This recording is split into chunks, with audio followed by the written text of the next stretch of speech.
In the midst of rising tensions between two nuclear-armed neighbors, while the world held its breath, something unexpected happened in India's financial heart. On 8 May, just a day after India launched precision airstrikes on terror camps in Pakistan and Pakistan-occupied Kashmir, as fear gripped the stock market, India's benchmark index, the Nifty 50, dipped only 0.6%. But why didn't it crash further, like everyone expected? Behind the scenes, a Wall Street giant was at work. One of the most powerful and secretive hedge funds in the world, Jane Street Group. What they allegedly did could shake the very trust in our markets. It was expiry Thursday, the most volatile day for Indian stock traders. The market was bleeding.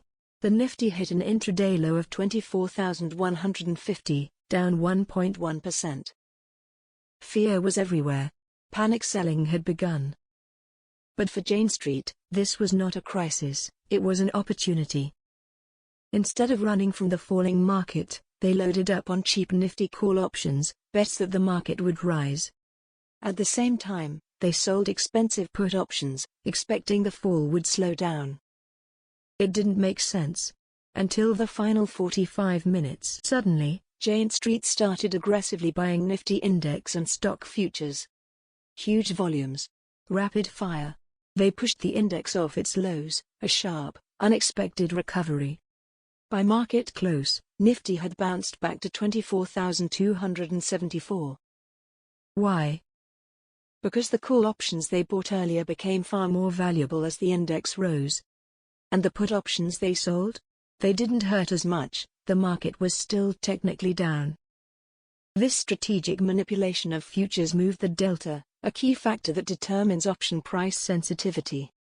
Their call option delta surged by 43,000 crore, according to SEBI. Just like that, Jane Street made a clean 3.1 crore, on a day when most traders bled. SEBI didn't stop there.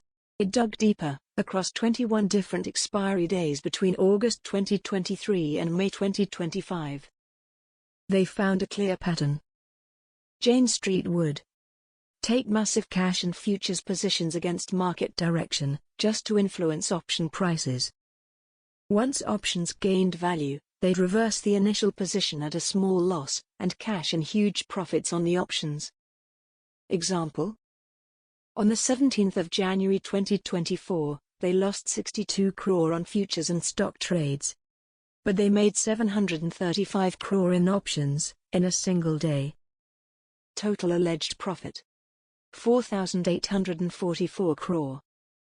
SEBI alleges Jane Street used a shell proprietary firm in India, JSI Private Investments Limited, to bypass FPI rules and intraday square-off trades in the cash market, which is otherwise restricted. SEBI's response was swift. Jane Street Group has been barred from Indian markets for alleged manipulation. Experts agree, the strategy was brilliant, but dangerously manipulative. Supporting the market from the lows, they increased the moneyness of their call options, said Mayank Bansal, a UAE hedge fund manager. Why was this even possible? Because Indian indices like Bank Nifty are highly concentrated. Just 3 stocks, HDFC Bank, ICICI Bank, and SBI, hold over 62% weight in Bank Nifty. Move these stocks, and you move the index. SEBI has now announced reforms. From 3 November, indices like Bank Nifty must have minimum 14 stocks. No single stock more than 20%. And the top 3 stocks cannot exceed 45%. Jane Street may be a powerhouse in global markets, but in India, they might have crossed the line. In a market already shaken by geopolitical risk, did a foreign hedge fund fish in troubled waters? SEBI thinks so.